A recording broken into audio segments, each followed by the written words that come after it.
This video contains profane language and graphic violence. Viewer discretion is advised.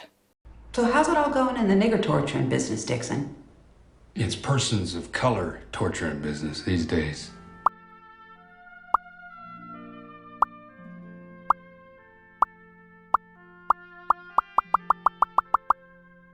Officer Jason Dixon, played by Sam Rockwell in 3 Billboards Outside Ebbing, Missouri, has received extremely mixed opinions since the movie's release, dividing the audiences.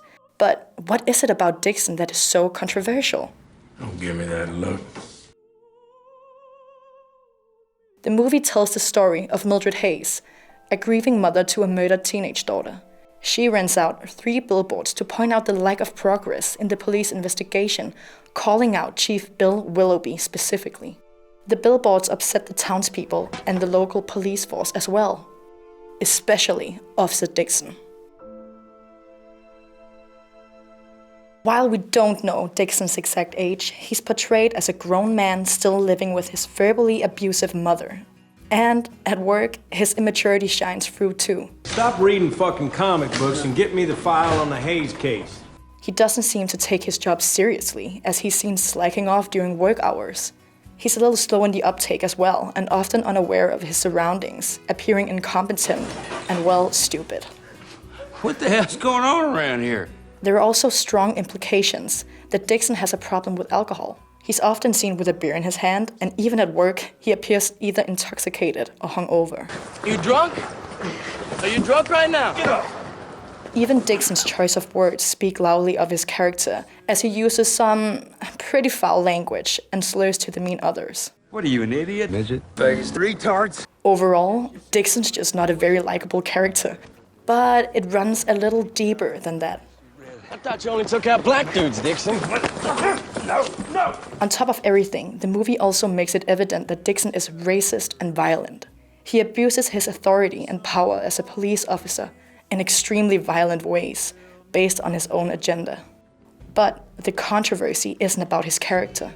It's about his sudden redemption arc at the end of the movie. I got issues with white folks, too. 3 billboards present Dixon going through 3 steps to redeem himself. What are you looking at? The first step is pain as punishment. The physical pain that Dixon has put others through is being served to himself. There's a sense of justice and gratification seeing Dixon suffer the same type of pain that he's put upon others. We also see Dixon in emotional distress and hurting as he's faced with the consequences of his actions. Just leave the keys. I'll save us picking them up later. All right. The movie shows that he has a softer side and that he isn't just some unfeeling monster. This presents him as a more humane character to the audience. The physical and emotional pain Dixon is forced to endure work as comic retribution and is an attempt to even the scale for his past wrongdoings. This brings us to the second step of redemption, personal development. A significant change in Dixon's character happens when he sacrifices himself in order to save the Angela Hayes case folder. The act proves Dixon's efforts to become a better police officer.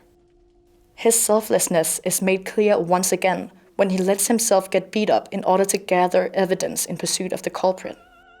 During his own investigation, he also remains level-headed and refrains from using violence as a resolution to, well, everything. I'm all right, Mama. It's all gonna be all right.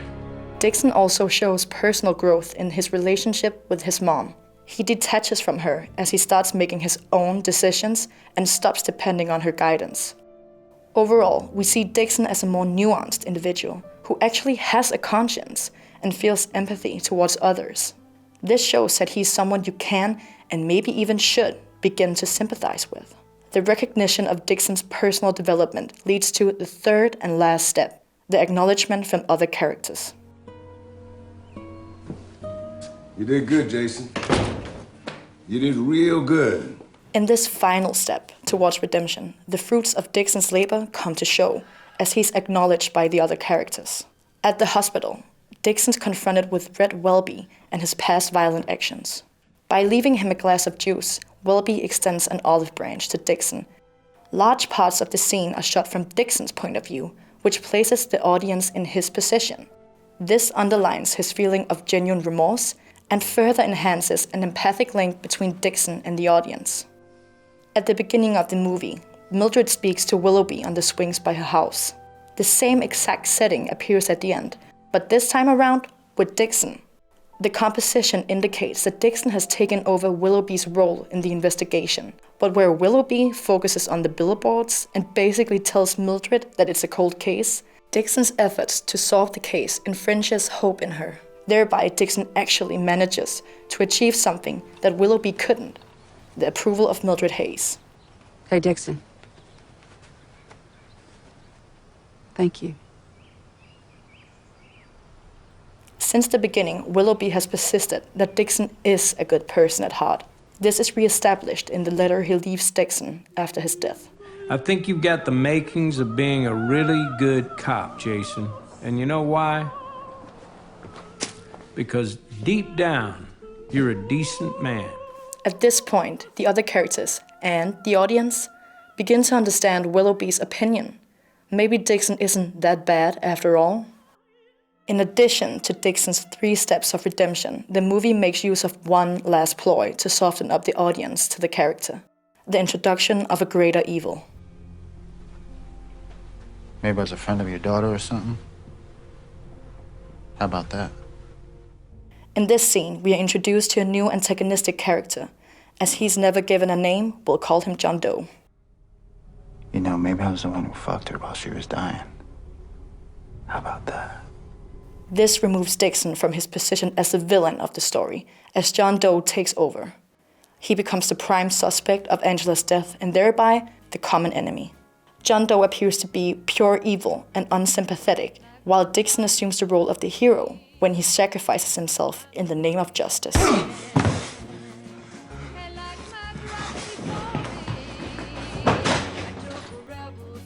While the movie makes several attempts to redeem Dixon's character, he is not a completely changed man.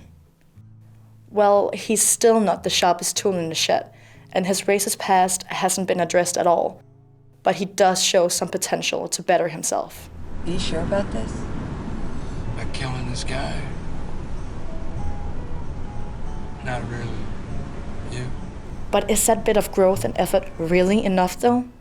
What do you think? Did Dixon gain your sympathy? And is he even deserving of it in the first place? Let us know what you think in a comment below. And if you enjoyed this video, give it a like and subscribe for more.